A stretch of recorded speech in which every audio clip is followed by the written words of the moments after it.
कहानी की शुरुआत हुई एक औरत को दिखाने से जिसका इंटरव्यू खुद उसके बच्चे दे रहे थे। मोम बताती है कि मैं पिछले 15 सालों से अपनी मॉम डैड से नहीं मिली। असल में मैंने अपने स्कूल टीचर से पसंद की शादी कर ली थी, लेकिन वो मेरे मॉम डैड को जरा पसंद नहीं था। इसी वजह से उन्होंने मुझे घर से निकाल दिया। उनके बच्चों में एक लड़की और एक लड़का था। बेटी का नाम बेका होता है। आगे मोम बताती है कि मैं एक बात से बहुत खुश हूँ कि आखिरकार 15 सालों के बाद मेरे मॉम डैड ने इंटरनेट के जरिए मुझे ढूंढ लिया है और अब वो अपनी बेटी के बच्चों यानी तुम दोनों से मिलना चाहती है। तो इसीलिए बेका और उसका भाई अपने नाना नानी से मिलने के लिए निकल गए, जो दूसरे शहर में रहती हैं। अब उन्होंने बच्चों को और बच्चों ने उन्हें क्योंकि पहली बार देखा था, इसलिए सब बहुत खुश थे। जिसके बाद वो बच्चों को घर ले आते हैं। ये घर काफी खुले और सुनसान इलाके में था। यहाँ बर्फ भी पड़ रही थी। लेकिन जब दोनों बच्चे अपने कमरे में आए तो इन्हें पता चला कि हमारे मोबाइल में तो जरा भी सिग्नल्स नहीं आ रहे। अब रात को सोने से पहले इनके नाना कमरे में आए, जो कह रहे थे कि बेटा निजी तय खाने में कोई नहीं जाएगा क्योंकि वहाँ दरअसल फालतू सामान है, काई जमी हुई है, तो तुम लोग फिसल कर गिर भी सकते हो। और हाँ बच्चों, तुम जानते तो हो कि मैं और तुम्हारी नानी बूढ़े हो गए हैं, तो हम बहुत जल्दी ही सो जाते हैं, तकरीबन 9:30 बजे। इसीलिए हमने असूल बनाया हुआ है कि 9:30 बजे के बाद कोई भी कमरे से बाहर नहीं जाता। तो तुम भी ख्याल रखना इस वक्त के बाद कोई बाहर ना निकले। इतना कहकर वो वहाँ से चले जाते हैं। पर जैसे ही रात की 10:23 हुई, बेका जो सोई नहीं थी, उसका अपनी नानी की बनाई हुई पसंदीदा डिश खाने का दिल कर रहा था। इसीलिए मना करने के बाद भी वो चुपके से अपने कमरे से बाहर आ गई। साथ साथ वो वीडियो भी बना रही थी। पर तभी अचानक उसने अपनी नानी को बड़ी अजीब हालत में देखा। उन्होंने काफी खुले सफेद रंग के कपड़े पहन रखे थे, बाल भी खोले हुए थे, जगह जगह वो उल्टियां कर रही थी। ये देखकर बेका पूरी तरह से हैरान रह गई, तो वापस अपने कमरे में आकर सो जाती है। लेकिन अगली सुबह जब उसकी आंख खुली तो बाहर आकर उसने देखा कि नानी तो बिल्कुल ठीक है, जो उसके भाई टाइलर के साथ बैठी बातें कर रही है, साथ ही उनके लिए नाश्ता भी बना रही है। इसीलिए वो अपने नाना के पास जाकर कल रात के बारे में बताती है कि नानी की तबीयत बहुत खराब थी। जिस पर नाना समझाने लगे, बेटा घबराओ नहीं, वो दरअसल उनका स्टमक मैदे का मसला है, उन्होंने दवाई खाई है और वो बिल्कुल ठीक है। अब दोनों बच्चे देखते हैं कि घर के नीचे एक ऐसी जगह है जहाँ इंसान रेंग सकता है, चल फिर नहीं सकता, क्योंकि वो बहुत ही छोटी जगह थी, जो जगह बच्चों को खेलने के लिए काफी पसंद आई। इसलिए वो यहाँ हाइड एंड सीक खेलने का फैसला करते हैं। लेकिन जब ये दोनों अंदर थी तो तभी एक लंबी बालों वाली औरत बेका की तरफ बढ़ती है। बेका एकदम रुक गई, लेकिन जब उसने पीछे मुड़कर देखा तो वो काफी घबरा गई, फौरन भागकर बाहर आ जाती है। जिसके बाद वो औरत टाइलर पर भी झपटती है, लेकिन वो भी जैसे तैसे बच निकलता है। पर वो बाहर नहीं आया था, अभी तक अंदर था, इसलिए बेका को उसकी फिक्र होने लगी। वो अपने भाई को चेक करने अंदर जाती है, जहाँ वो औरत दोबारा बेका के पीछे आ गई। कहती है, मैं तुम्हें पकड़ लूंगी बेका, बचकर कहाँ जाओगी। जो सुनकर एक बार फिर बेका दोबारा से बाहर आ जाती है, जहाँ इस बार उसका भाई भी साथ बाहर आ गया था। लेकिन इसी वक्त वो औरत जो इनके पीछे पड़ी हुई थी, घुटनों के बल बाहर आ जाती है। पता चला कि वो और कोई नहीं बल्कि बच्चों की नानी है, जो इनके साथ मजाक कर रही थी। इनको डरा कर वो जोर जोर से हंसने लगी। उनके जाने के बाद बच्चों को बहुत गुस्सा आया। खैर अब ये अपनी नाना के साथ उस स्कूल में जाते हैं जहाँ इनकी मॉम पढ़ा करती थी। इनके पास कैमरास थे, जिनमें वीडियो ये इसलिए बना रहे थे क्योंकि यहाँ की वो पूरी फिल्म बनाना चाहते थे। वहाँ पहुँचकर इन्हें नाना कहते हैं कि मुझे कुछ अजीब लग रहा है, जैसे कोई हमारा पीछा कर रहा है। वहाँ एक लड़का खड़ा था, जिसके पास नाना जाकर बगैर सोचे समझे उसे पीटने लगते हैं। हालांकि बच्चे उन्हें मना भी करते हैं, लेकिन नाना ने नहीं सुना, जिस बात से बच्चों को काफी हैरानी हुई, क्योंकि सच में वो इनका पीछा नहीं कर रहा था, वो तो इनको जानता तक नहीं था। रात को जब दोनों बच्चे अपने कमरे में सो रहे थे तो तभी अचानक बेका की आंख एक आवाज से खुल गई। दरवाजे के पास जाकर जब उसने कान लगाकर सुना तो ऐसा लग रहा था जैसे बाहर कोई दीवार या दरवाजे को खुरच रहा है। फौरन अपने भाई को जगाकर इस बारे में बताती है। टाइलर कहता है कि हमें दरवाजा खोलना चाहिए। दरवाजा खोला तो वो अपनी नानी को एक बार फिर बड़ी अजीब हालत में देखते हैं। मुँह दीवार की तरफ किया हुआ था, अपने नाखूनों से जोर जोर से दीवार को खुरच रही थी। इससे पहले कि नानी की नजर इन पर जाती, वो जल्दी से दरवाजा बंद कर देती हैं। पर अब इनकी हालत काफी खराब हो गई थी। अगली सुबह बेका अपनी नाना को नानी की अजीब हरकतों के बारे में बताती है। समझ नहीं आ रही कि उनके साथ क्या है।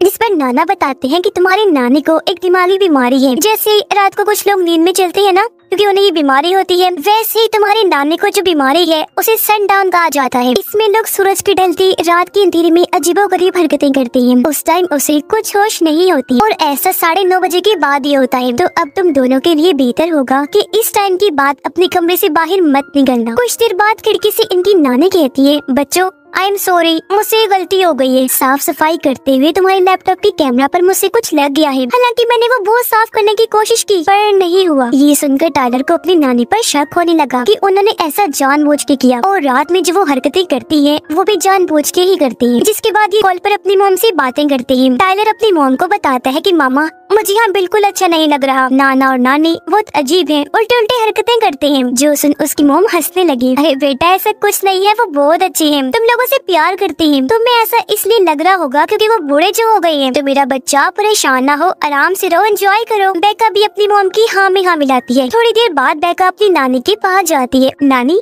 मैं आपका इंटरव्यू लेना चाहती हूँ क्योंकि जो कुछ भी आप बोलेंगी मैंने उसे रिकॉर्ड करना है। जिस पर उसकी नानी मान गई। पहला सवाल ये पूछा कि जब मॉम घर छोड़ के गई थी तब आपको कैसा लगा था? ये सवाल सुनते ही नानी को कुछ होने लगा। वो अपना मुंह बंद करके जोर जोर से सर हिलाकर कहती है नहीं, मैं तुम्हें इंटरव्यू नहीं दूंगी। अब टाइलर को अपनी नानी पर शक था तो सच जाने के लिए वो बाहर वाले कमरे में खुफिया कैमरा लगाने लगता है। लेकिन तभी यहाँ बेका आ गई जो उसे ये कहकर मना कर देती है कि नहीं टाइलर, बहुत बुरी हरकत है, तुम ऐसा नहीं कर सकते। इसी रात जब दोनों बच्चे अपने कमरे में थे तो इन्हें बाहर किसी के कदमों की जोरदार आवाजें आने लगी जैसे कोई घर में भाग रहा है। टाइलर बोलता है मैं दरवाजा खोलकर देखता हूँ कि क्या हुआ। बेका कहती है अच्छा संभल कर, पूरा नहीं, हल्का सा दरवाजा खोलना, ओके। जिस पर टाइलर हल्का सा दरवाजा खोलकर बाहर देखता है जहाँ इनकी नानी अपनी रोज वाली हालत में पूरे घर में भाग रही थी। फिर अचानक वो घुटनों की बल चलकर इनकी तरफ बढ़ने लगी। अब इससे पहले कि कमरे में घुसती टाइलर जल्दी से दरवाजा बंद करके अंदर आ जाता है। टाइलर उससे पूछता है बेका ये तो बड़ी अजीब हरकत है, क्या सनडाउन बीमारी में ऐसा ही होता है? जिस पर वो कहती है कि हाँ, इतना बड़ा मसला नहीं, बिल्कुल वैसा ही है जब कोई नींद में चलता है और तुम भी बचपन में नींद में चला करती थी। अगली सुबह यहाँ एक औरत आई जो पड़ोसन थी। वो बच्चों से पूछती है कि तुम्हारे नाना नानी कहाँ है? बच्चों ने बताया कि वो तो अभी घर पर नहीं है और आप किस लिए आई हैं? जिस पर वो बताने लगी वो दरअसल सैटरडे को उन्होंने हॉस्पिटल आना था। क्योंकि वो नहीं आई तो मैंने सोचा कि खुद ही आ जाती हूँ उनसे मिलने। क्योंकि जब मैं हॉस्पिटल में दाखिल थी उन्होंने मेरे साथ साथ बाकी मरीजों का भी बहुत ध्यान रखा क्योंकि वो यहाँ के हेड हैं जो लोगों की मदद करते हैं। इसी वजह से मैं उनके लिए केक लाई हूँ। अब कुछ देर बाद जब उनकी नाना नानी घर वापस आई तो बेका को नानी की जोर जोर से हंसने की आवाजें आई। जब ये वहाँ गई तो नानी कुर्सी आगे पीछे करके दीवार की तरफ देखकर हंस रही थी। बेका फौरन उनके पास गई, पूछती है नानी आर यू ओके? ऐसे जोर जोर से क्यों हंस रही हैं आप? जिस पर नानी बताने लगी बेटा मेरे अंदर एक खौफ है, एक डर है, बहुत ही खतरनाक किस्म का। जो कहकर वो अपने गले वाले स्कार्फ को मुंह पर लाकर अपना दम घोटने की कोशिश करती है ताकि वो मर जाए। ये देखकर बेका घबरा गई, कहने लगी स्टॉप नानी, नानी स्टॉप, क्या करेंगे आप? ये करना बंद करेंगी? और तभी वो उनके हाथ रोककर जैसे तैसे उनको रोक लेती है। नानी ये सब क्या हो रहा है, ऐसा क्यों किया आपने? तब नानी बहुत मासूम अंदाज में कहती है बेटा मेरे अंदर का डर इतना खतरनाक है कि उसे झेलने और छुपाने के लिए मुझे हंसना ही पड़ता है। बेका को ये सुनकर अजीब लगा तो सारी बात बताने के लिए वो फौरन अपने नाना के पास गई। लेकिन देखती है कि नाना जी गन का मुंह अपने चेहरे की तरफ करके अपनी जान लेने के लिए तैयार बैठी है। पर जब उनकी नजर बेका पर पड़ी वो बौखला गई, घबराहट में गन को साफ करने लगी। कहते हैं वो बेटा मैं गन साफ ही कर रहा था, खुद पर तो नहीं चलाने वाला था। जो देखकर उसे अजीब लगा। वो समझ गई कि यहाँ कुछ तो गड़बड़ है। न सिर्फ नानी बल्कि नाना को भी कोई जहनी बीमारी है या कुछ चीजें ऐसी है जो हमें समझ नहीं होंगी। इसीलिए वो अपने भाई के साथ उस जगह पर खुफिया कैमरा लगा देती है जहाँ उसका भाई पहले लगाने वाला था। जिसके बाद ये दोनों अपने कमरे में आ गए। लेकिन जैसे 9:30 बजे की बात का टाइम शुरू हुआ नानी हाथ में चाकू लिए इनके कमरे के बाहर मंडलाने लगी और फिर इनके दरवाजे पर दस्तक देने लगती है। अगली सुबह उठकर जब इन्होंने कैमरा चेक किया जो देखकर दोनों बच्चे काफी डर गई। बेका उसे कहती है कि आज हमारा यहाँ आखिरी दिन है, कल हम यहाँ से चले जाएंगे, ठीक है ना? तो घबराओ नहीं और हाँ सब कुछ ऐसे करना है कि उन्हें शक न हो। फिर जब ये दोनों बाहर खेल रहे थे तो नाना आकर पूछते हैं कि सब ठीक तो है ना बच्चों? बेका जवाब देती है कि सब ठीक है नाना जी, लेकिन मैं आपका इंटरव्यू लेना चाहती हूँ। और अब वो अपने नाना को बैठाकर उनसे सवाल जवाब करती है। पूछती है जब आप काम किया करती थी तब आपको कैसा लगता था? नाना कहते हैं कि काम के दौरान मुझे हर वक्त एक सफेद रंग की परछाई दिखती थी जिसकी आंखें पीली पीली थी जो हमेशा वहाँ घूमती रहती थी। ये सुनकर बेका को यकीन हो गया कि जरूर नाना के साथ भी कोई गड़बड़ है क्योंकि सवाल वो कुछ कर रही थी, जवाब उसे कुछ और ही मिल रहा था। साथ ही यहाँ पता चला कि नाना को एक ऐसी बीमारी है जिस वजह से वो हमेशा डायपर पैम्पर पहन के रखते थे, क्योंकि उन्हें कंट्रोल नहीं था, उन्हें बिल्कुल भी पता नहीं होता, वो अपने कपड़े गंदे कर लेते हैं। अब कुछ देर के बाद इनकी वही पड़ोसन आती है जो केक लेकर आई थी। बच्चे ऊपर से देखते हैं कि नीचे नाना नानी उस औरत से किसी बात को लेकर बहस कर रही थी, लेकिन थोड़ी देर बाद वो उसे अपने साथ अंदर ले जाने के लिए मान जाते हैं। कुछ देर के बाद नाना नानी बाहर आए, जिन्हें देखकर टाइलर बेका को बताता है कि ये दोनों उस औरत को भी साथ लेकर गए थे, पर ये अकेले ही बाहर आए,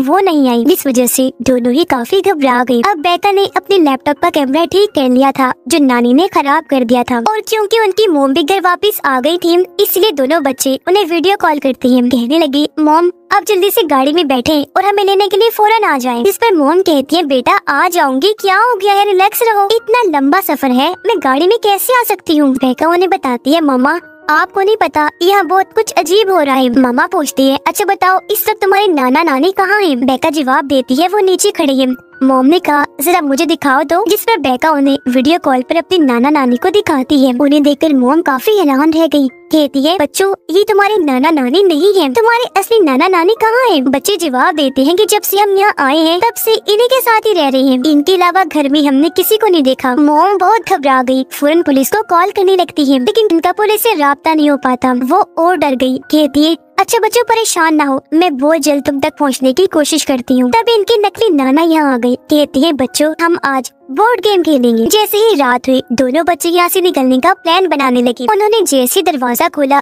कि उस पड़ोसन की लाश बाहर पेड़ पर लटकी हुई है। इससे पहले कि यहाँ से निकलती नकली नाना आकर दरवाजा बंद कर देते हैं। कहने लगे, आ जाओ बच्चों अब हम बोर्ड गेम खेलते हैं। पर गेम के दौरान बेका कहती है, वो मेरे कैमरे की बैटरी लो हो गई है, मैं जरा इसे चार्ज पर लगा के आती हूँ। यह नाना ने टॉयलेट कपड़ों में कर दिया था, इसलिए वो भी यहाँ से चले गए और अब यहाँ सिर्फ नानी और टाइलर ही थे। अचानक उसकी नानी नॉर्मल से अजीब तरह खाना शुरू कर देती है, फिर कैमरा की तरफ देखकर जोर से चिल्लाने लगी। कुछ देर बाद जब नकली नाना वापस आई तो नानी को बड़ी अजीब पोजीशन में खड़ा हुआ देखते हैं और बस एक ही बात कहती है, लगता है 9:30 हो गई, इसलिए वो उसे कमरे के अंदर ले जाते हैं। अब बेका तय खाने में जाती है क्योंकि वो यहाँ असली नाना नानी को ढूंढने आई थी। यहाँ आकर उसे असली नाना नानी की तस्वीर मिल जाती है, साथ ही एक शर्ट भी जिस पर मेंटल हॉस्पिटल के बारे में लिखा हुआ था, जो दरअसल एक पागल खाना था। फिर बेका वहाँ रखी एक कंबल को जैसे हटाती है, वहाँ इसे 2 बूढ़े लोगों की लाशें दिखती है, जो और कोई नहीं बल्कि उसके असली नाना नानी थे, जिन्हें देख वो बेहद डर गई। लेकिन तभी यहाँ उनके नकली पागल नाना आ जाते हैं। असल में मेंटल हॉस्पिटल वाली जो शर्ट बेका को मिली थी वो इन्हीं की थी, क्योंकि इनका दिमागी तवाज़ुन बिल्कुल भी ठीक नहीं था, ये वहाँ दाखिल थे। दरअसल इनके असली नाना नानी हॉस्पिटल जाया करते थे लोगों की मदद करने के लिए, तब ये दोनों भी उसी हॉस्पिटल में ही मरीज थे। असली नाना नानी इन दोनों को अपने घर ले आए थे, पर क्योंकि ये तो पहले ही दिमाग से पागल थे, इन्होंने असली नाना नानी को मार दिया और उनकी पहचान खुद ले ली। इन्होंने पड़ोसन को भी इसलिए मारा था क्योंकि वो जान चुकी थी कि ये दोनों असली नहीं बल्कि नकली हैं, क्योंकि ये सब एक ही हॉस्पिटल में थे। और अब वो जबरदस्ती बेका को ऊपर ले आते हैं, कहने लगे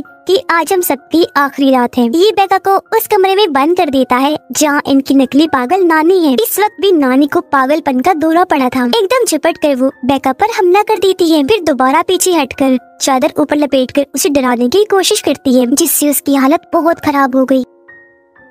अब एकदम पीछे से झपट कर उस पर दोबारा हमला कर देती है, जोर जोर से शीशे पर दे मारती है, फिर बेड पर लिटाकर जानवर जैसा सलूक करने लगी, जैसे उसे काट लेगी। इससे पहले वो उसे जान से मारती है। बेका टूटे कांच का टुकड़ा पकड़ के नानी पर हमला कर देती है। वो कांच को बार बार गर्दन में घुसाती रहती है और नानी की जान बड़ी बेरहमी से ले लेती है। नीचे टाइलर बुरी तरह से डरा हुआ था, तभी उसके पास नकली नाना आकर कहता है, मैं तुम्हें शुरू से ही पसंद नहीं करता और तुम्हें जर्म्स जरासीम से मसला है ना, तुम्हें एलर्जी है ना। असल में टाइलर को गंदगी से एलर्जी थी, इसलिए ये नकली नाना अपना डायपर जो पूरी तरह से गंदा था उसे निकाल कर टाइलर के मुंह पर लगा देता है। लेकिन तभी पीछे से बेका आकर नाना पर झपट पड़ती है, उसे पकड़कर आंखें फोड़ने की कोशिश करती है। टाइलर को भी बहुत गुस्सा आया, वो भी अपना कंट्रोल खो चुका था। इस पागल आदमी जो उसकी बहन को मार रहा था उसे फ्रिज के पास धक्का देता है, फिर बार बार फ्रिज से उसे इतना मारता है कि उसकी जान ही ले लेता है, जो करने के बाद टाइलर जोर जोर से चिल्लाने लगा। बेका बड़ी मुश्किल से अपने भाई को शांत करके घर से बाहर ले आई। इन्होंने देखा कि हमारी मॉम